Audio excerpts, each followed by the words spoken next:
Hydrogen train కానీ మన క్రీడలు అద్భుతమైన ప్రతిభ చూపించినటువంటి మన దేశ క్రీడాకారులు కానీ అంతర్జాతీయ వేదికలో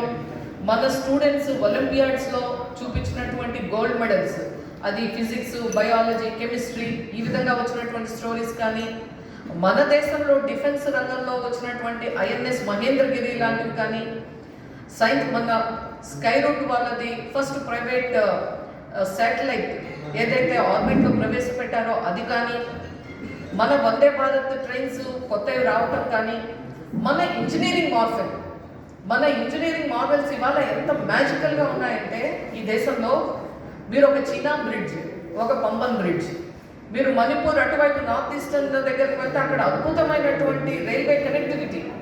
అంటే ఇన్ఫ్రాస్ట్రక్చర్ పుష్ ఇవాళ ఏ స్థాయిలో ఉందో మనం గమనించాం. ఇవన్నీ చర్చకి రాకూడదు, రేపు పార్లమెంట్లో సెషన్స్ సజావుగా సాగితే ఎన్ని వస్తాయి కాబట్టి ఇటువంటివి పెట్టారు. అందుకే మొట్టమొదటే చెప్పాను ఇది ఫోర్సిబుల్ కాంట్రవర్సీ అని చెప్పి ఈ 20